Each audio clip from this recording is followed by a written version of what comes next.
tous, ce soir on est à la 11e nuit sacrée de Yule qui est la nuit sur l'honneur qui me tient à cœur. Alors je vais honorer cette nuit. Pour moi, quand on parle d'honneur, je trouve qu'il y a quelque chose de l'ordre de l'ancien temps. Ça existe encore aujourd'hui, mais il faut le dire, c'est beaucoup plus rare. Il y a peu de personnes qui ont de l'honneur vraiment. Et ça me fait penser à la chevalerie où on portait allégeance à son roi ou à sa reine, princesse. On la défendait, on avait un code d'honneur. Et aussi, ça me fait penser aux samouraïs qui ont aucune envie, c'est la plus grande honte d'être déshonorés. Ils sont prêts à se tuer avec le sabre dans le ventre.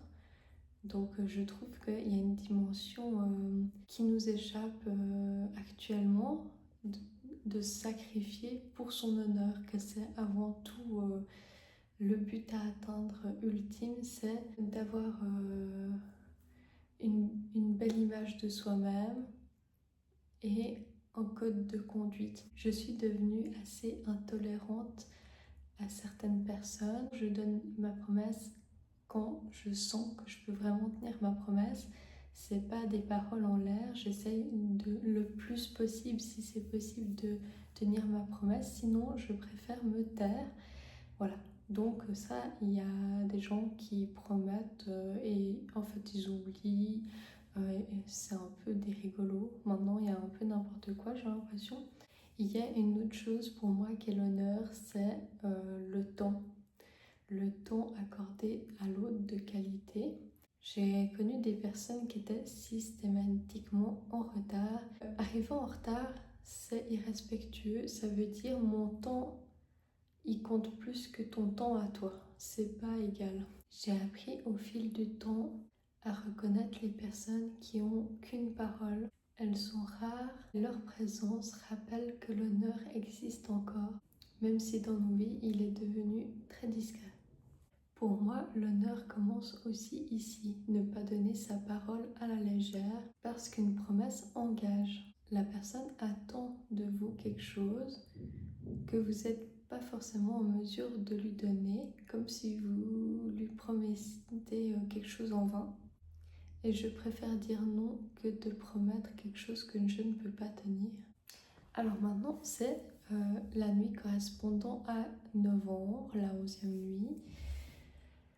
C'est un mois rude, froid, où franchement il est quand même assez long. On n'est pas encore à décembre avec les fêtes et il y a quand même tous les arbres qui sont décharnés, qui n'ont plus de feuilles. Ça commence à être l'hiver, il n'y a plus vraiment d'oiseaux. Voilà, c'est un peu triste. C'est très froid, c'est assez rude, c'est le début de l'hiver. Donc on doit encore s'accrocher longtemps. Alors dans le livre des 12 nuits sacrées de Yule, on parle que c'est un mois qui fait référence aussi à la mort. Et je voulais parler un petit peu de la mort. La mort qui est tabou dans notre société. Je pense que dans d'autres pays, c'est moins tabou.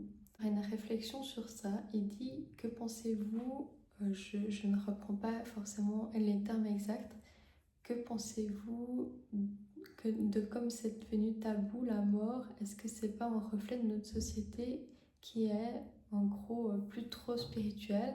Si notre société serait plus spirituelle, est-ce que la mort serait mieux vécue ou acceptée ou qui ferait moins peur?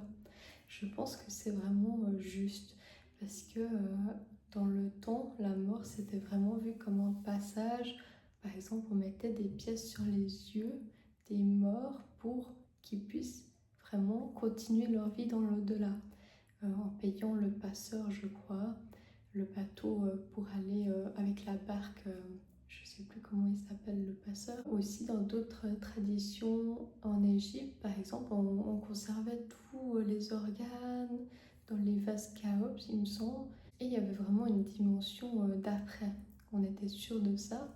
Presque la vie commençait après cette vie-là. Chez les bouddhistes aussi, on parle de karmique, de roue karmique, puis on revient expérimenter. J'ai écouté aussi un podcast qui disait que plus on a eu des changements violents dans notre vie, des transformations, comme des petites morts au final, moins ces personnes avaient peur de la mort. Et je crois que c'est assez vrai. Les personnes que j'ai rencontrées qui ont vécu les plus grands chamboulements dans leur vie et transformations, et qui ne sont pas à leur première destruction dans la vie, elles ont moins peur de la mort parce qu'elles savent qu'elles ont réussi à se relever de ces petites morts dans la vie métaphorique. La mort, au final, c'est comme un passage. Mon grand-père me disait aussi que à son époque, quand il était jeune, la mort n'était pas camouflée comme maintenant. Alors ça c'est très européen, je pense en Afrique ou ailleurs, dans le tiers-monde, la mort est plus visible. Mais là c'est devenu aseptisé. Alors je ne dis pas que c'est une mauvaise chose, mais on ne voit plus des choses mortes. Même par exemple des pigeons morts, ils restent pas très longtemps morts sur le trottoir. Tout est camouflé. Tout est masqué pour nous sécuriser, pour pas qu'on la voie. Mais au final, elle existe vraiment. Il y a un humoriste, je crois, qui disait que la vie était une maladie mortale. Et je suis assez d'avis pour profiter de la vie, de faire nos projets, de chaque instant. Au final, quand on est dans l'espace-temps, le temps présent, c'est là que on vit le temps réel et qu'on a l'impression qu'il passe plus longtemps quand on fait des choses qu'on aime. Donc mon grand-père disait qu'à son époque, on voyait les personnes plus longtemps mortes. Elles restaient dans les maisons, les grands-parents qui étaient décédés, ils restaient un peu jusqu'à ce qu'on les enlève, on les amène à la mort ou je ne sais pas où. C'était différent, on voyait ce que c'était, on savait, on avait un contact avec ça.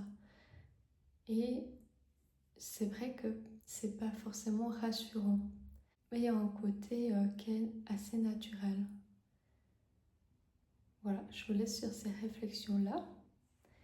Et je vous dis à bientôt pour la dernière nuit qui sera demain de Yule, le serment du sanglier.